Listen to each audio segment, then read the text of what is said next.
Hello YouTube! Indie3 here. I'm sorry I haven't put on very many videos. I have another account. I'm sorry, I've abandoned you all. My other account's fallen Flickr. I've decided that Indie3 should be for drawings.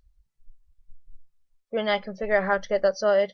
Because I have to draw by hand. I can't draw on paint yet. Also, it's going to be reading things. I like reading. So, yeah. I've decided I'm going to call you all Space Raiders. Your names are Space Raiders. You're all Space Raiders. Yeah, so today I am reading, well, for most of the time now, for 15 minutes, as far as I can get to. I'm going to read for a while, and I'm going to read It Is a Demon in Me by Kate Trinity, who is an amazing author. I really suggest you should listen.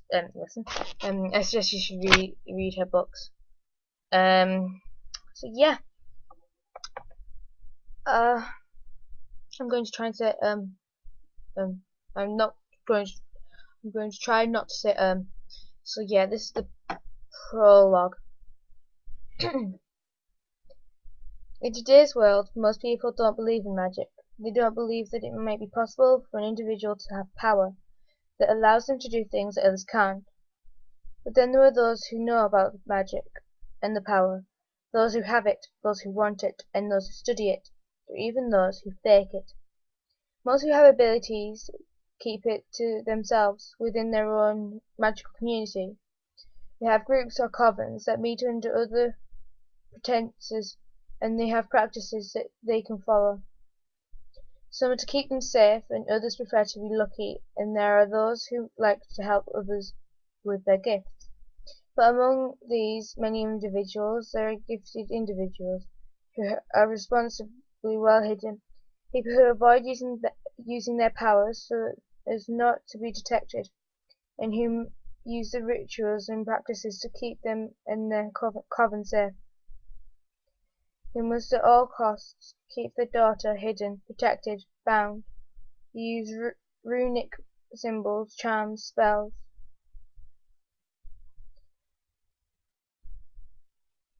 And they also have a strange combination of talents that help them to protect her. The coven is one of the most powerful in the land, and not everyone in it is entirely human. She's named Diana, and is one of the bloodline of a very powerful and old witch family. She's also many times great-granddaughter of the Lord of the Underworld. The future is yet undecided, but there are many who would like to have a say about what she does with her life and her gifts. She will have to undergo some changes before anything is decided. Her power will increase, her gifts will become unbound, and she must learn all she can. She will also learn some strange and uncomfortable truths about herself and her family that she may not necessarily like. She has some hard times ahead and some trials that she must complete to give herself a chance at a future that she can choose herself. You see, Diana has a destiny, a real destiny, the kind that must be fulfilled, one way or another. She will not have a choice about it, and will have to face the trials with whatever knowledge her friends and family can give her, and she must face creatures she has never before come across. Having just left school, she is embarking on the next part of her life journey, and when her life ends before she is ready, another begins. So that was the prologue. Now, wait. Part 1 is called Unbound, and this is chapter 1. Right, here goes. Diana's legs crossed and uncrossed as she lay face down in her bed, head resting on one hand as she read.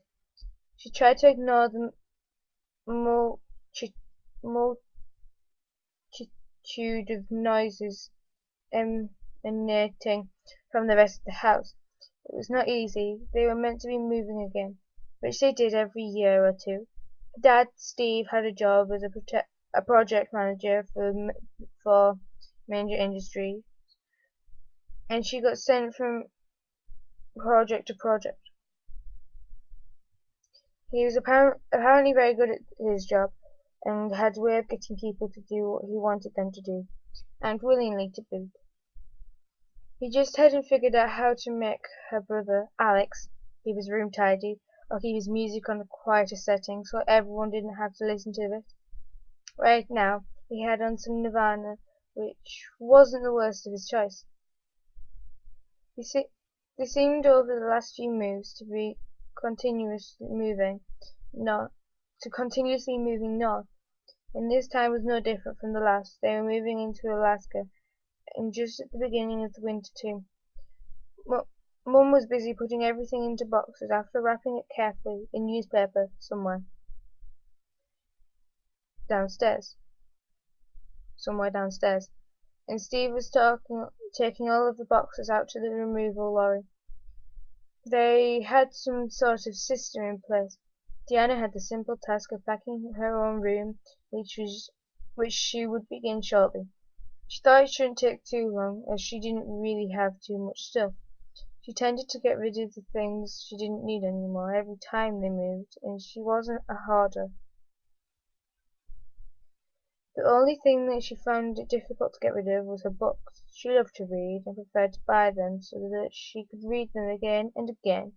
The crates were already stacked in the corner of her room, waiting for filling. "Deanna, get on with it!" her mum yelled up the stairs as she passed. Deanna looked at the door and rolled her eyes. Her mum had a surprisingly loud voice when she wanted to. She twisted her fingers in the air in an uncomplicated motion, so that the books from the shelves began to pack themselves in the first box. "By hand!" her mum screamed.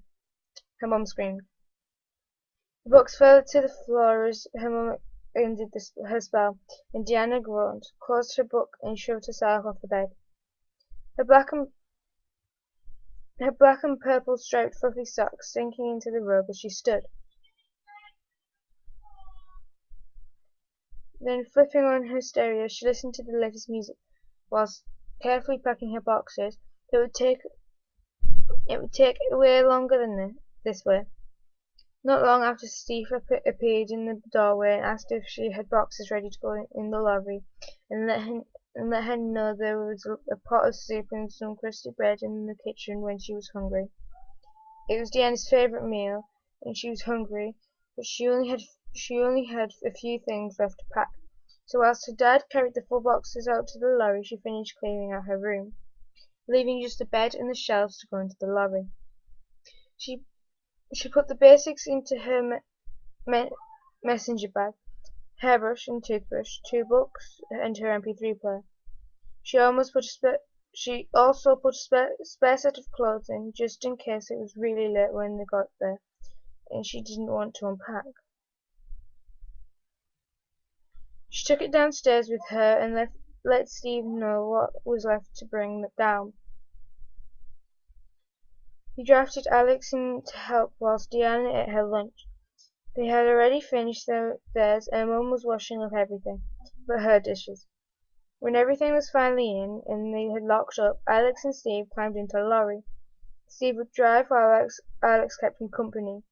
Mum and Deanna climbed into the family camper van. Usually Dad had a company vehicle, which went back at the end of a project, so we didn't have to worry about an extra car.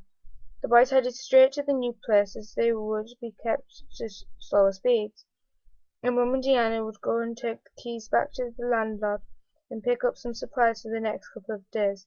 When they got nearer to the new house, it wasn't snowing when they set off, but as they travelled, they saw more and more of it. Although it settled in very few places, it also got gradually colder, and they found themselves wrapped in blankets as they drove with the heating on. Deanna loved seeing the scenery change and spotting wild animals, but she hated the icky sick feeling she always got when travelling.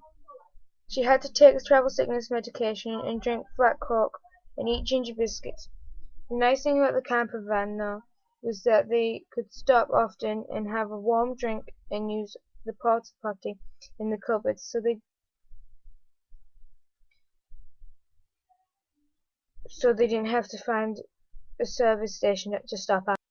Added to the sick feeling she got whilst travelling was her currently unpredictable temperature, and she'd be freezing cold for ages and then suddenly feel like she was on fire. The doctor had said that a colder climate would help regulate it, and so when Dad had been told it was time for a new project at work, he'd chosen the one in the coldest location. Diane hoped it would help, but regretted that they chose where they were going based on her illness. That's all I'm going to read for now, Space Raiders. We'll read more next time. Thanks for listening, watching, reading, listening. You were listening. Thank you. And goodbye for now.